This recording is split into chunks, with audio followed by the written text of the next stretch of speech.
नमस्कार। मैं डॉक्टर चंदनमल शर्मा आज आपको बीए पाठ प्रथम के प्रथम पेपर भौतिक भूगोल में भू संतुलन की संकल्पना या सिद्धांत के बारे में बताने जा रहा हूँ। देखिए, भू संतुलन को अंग्रेजी में हम आइसोस्टेसी कहते हैं। तो भू संतुलन क्या है? भूतल पर पर्वत, पठार, मैदान तथा झील और सागर तथा महासागर आदि पाए जाते हैं, ये हम सब जानते हैं, जिनके आकार में पर्याप्त अंतर पाया जाता है, फिर भी ये आकृतियाँ भूतल पर स्थित हैं।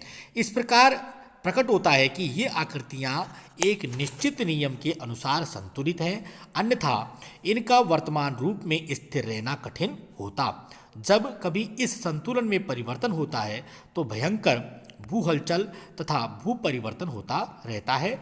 इस प्रकार सामान्य रूप से संतुलन का अर्थ इस रूप में बताया जा सकता है कि परिभ्रमण करती हुई पृथ्वी के ऊपर स्थित क्षेत्र, पर्वत, पठार और मैदान एवं गहराई में स्थित क्षेत्र, झील, समुद्र आदि के भौतिक तथा यांत्रिक स्थिरता की दशा को संतुलन की दशा कहते हैं। एक बार पुनः, भूसंतुलन किसे कहेंगे?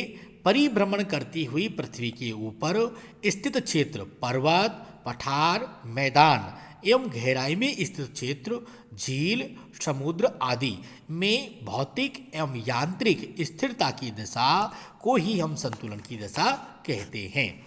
आइसोस्टेसिस शब्द ग्रीक भाषा के आइसोस्टेसियस से लिया गया है, जिसका तात्पर्य समस्थिति होता है। यद्यपि इस क्षेत्र संतुलन के कार्य में बहुत पहले 1859 में प्रारंभ हो गया था, फिर भी संतुलन शब्द का प्रयोग सर्वप्रथम अमेरिका के प्रसिद्ध भूगोलवेत्ता डटन महोदय ने 1889 में किया।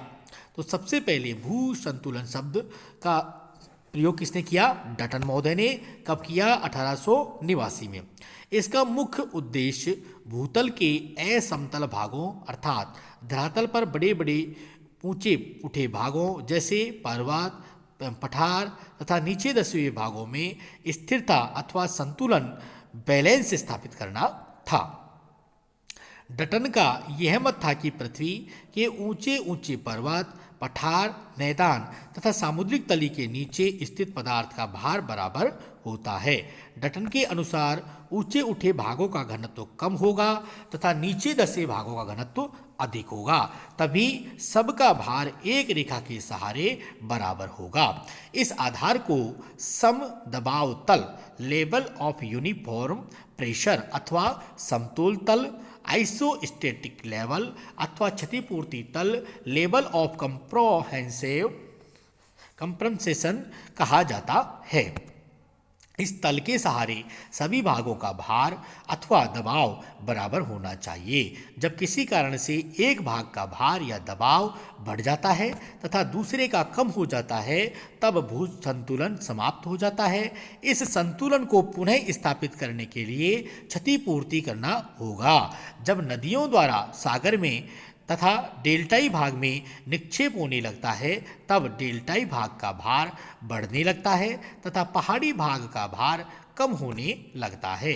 फलस्वरूप भूसंतुलन समाप्त हो जाता है। इसे स्थापित करने के लिए पहाड़ी भाग ऊपर उठने लगता है अथवा डेल्टाई भाग नीचे धंसने लगता है और नीचे नीचे डेल्टाई भाग का मलबा पहाड़ी भाग के नीचे आने लगता है, ताकि संतुलन बना रहे। संक्षेप में कहा जा सकता है कि पृथ्वी का प्रत्येक भाग नियमानुसार एक स्थिर अवस्था में स्थित है। इस दशा को संतुलन की दशा कहते हैं। इस प्रकार पृथ्वी के धरातल पर जहाँ कहीं भी संतुलन होता है, वहाँ पर बराबर धरातलीय क्षेत्र के नीचे पदार्थ का बराबर द्रव्यमान होता है।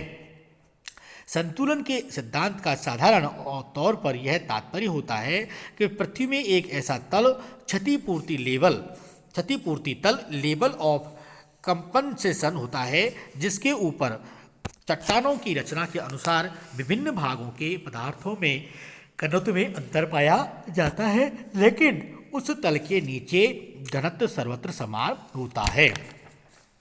किसी भी घनत्व तथा ऊंचाई में उल्टा अनुपात होता है, अर्थात ऊंचे उठे हुए भाग का घनत्व कम होगा एवं निचले भाग का घनत्व अधिक होगा। इस प्रकार पर्वतों का घनत्व पठारों से कम तथा पठारों का मैदानों से कम एवं मैदानों का घनत्व सागर तली से कम होना चाहिए। परंतु यहाँ पर यह याद रखना होगा कि प्रत्येक भाग क्षतिपूर्ति तल के ऊपर बराबर भार रखता है। इस विषय में अनेक मत हैं जिनको हम आगे बताएंगे। भूसंतुलन के सिद्धांत का प्रतिपादन।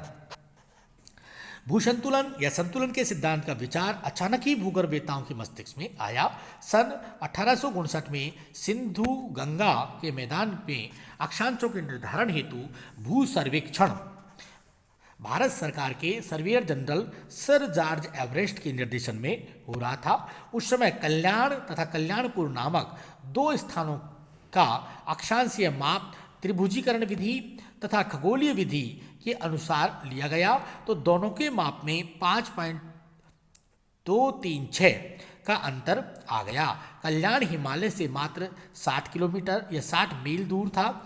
इस प्रकार जब दोनों मापों में अंतर आने का कारण पूछा गया तो एरी मोदे ने बताया कि यह अंतर हिमालय पर्वत की निकटता के कारण था, क्योंकि हिमालय अपनी आकर्षण शक्ति से पेंडुलम को आकर्षित कर रहा था।